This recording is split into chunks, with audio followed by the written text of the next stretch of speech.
Hello friends, कल की video में हम पढ़ रहे हैं सेट। और कल की वीडियो में हमने पढ़ा था कि सेट होता क्या है, what is set and define set. What का मतलब होता है कि सेट होता क्या है, और कल हमने पढ़ा था set is a collection of well defined object. Simple way में क्या है, किसी कोई भी कलेक्शन जो वेल डिफाइंड हो इज कॉल्ड सेट।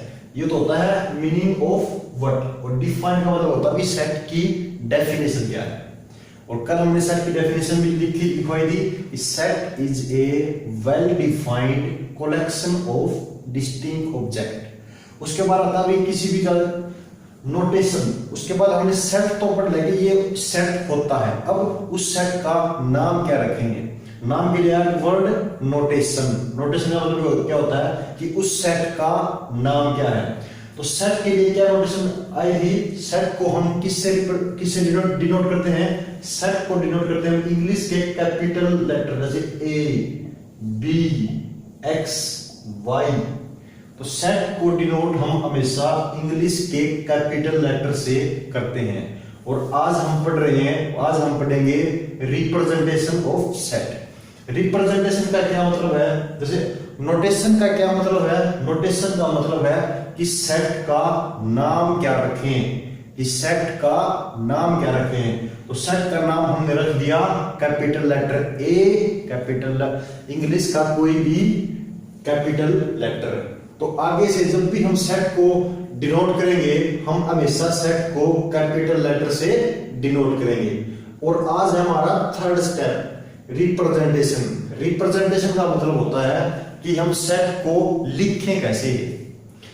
नोटेशन का मतलब तो होगा सेट का नाम क्या है, रिप्रेजेंटेशन का मतलब क्या है कि सेट को लिखें कैसे। अब सेट को लिखने की दो फॉर्म है।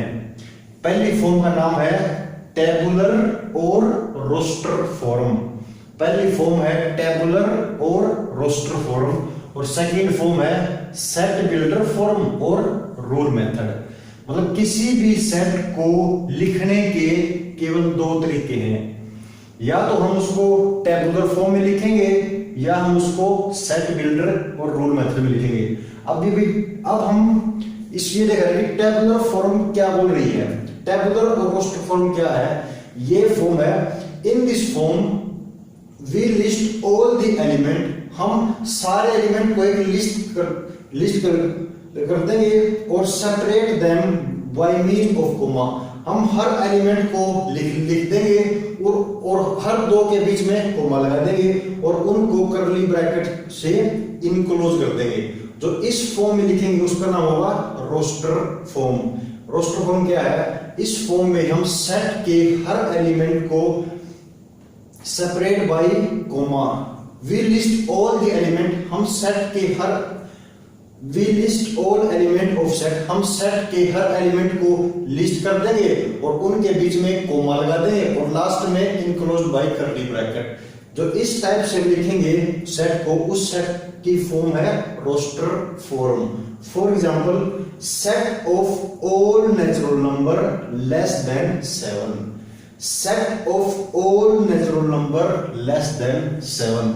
अब आप मुझे ये बताओ कि वो सारे नेचुरल नंबर कौन से हैं जो 7 से कम है। तो हमें बताइए भी नेचुरल नंबर कौन से हैं जो 7 से कम है। वो है 1 2 3 4 5 6। These are natural number which are less than 7। ये तो हमारे नंबर हैं। अब हमें इसको सेट की फॉर्म में लिखना है, और सेट की कौन सी फॉर्म में, टेबुलर फॉर्म या रोस्टर फॉर्म। रोस्टर फॉर्म क्या रहती है, we list all the element. हम सब एलिमेंट को लिख लें और उनके बीच में separate them by means of comma, उनके बीच में कोमा लगा दें और कर्ली ब्रैकेट से इनक्लोज कर दें।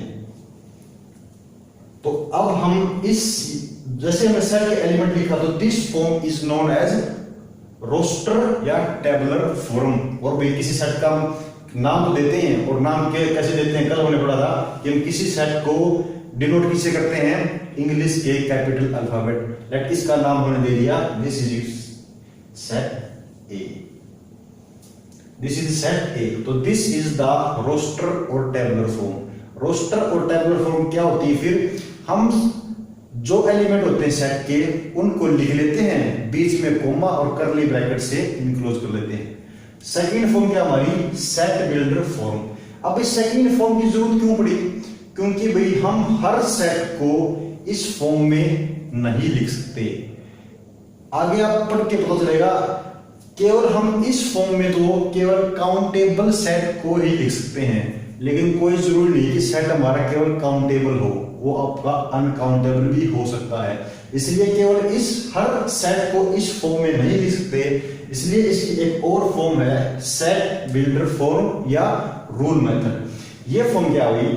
ये फॉर्म है इन दिस फॉर्म, इस फॉर्म में we write the set by some special property और प्रॉपर्टी। इस फॉर्म में हम सेट को कोई स्पेशल प्रॉपर्टी, या तो वहां पर एक प्रॉपर्टी होगी या वहां पर एक से ज्यादा प्रॉपर्टी होगी, and satisfy by all the element and right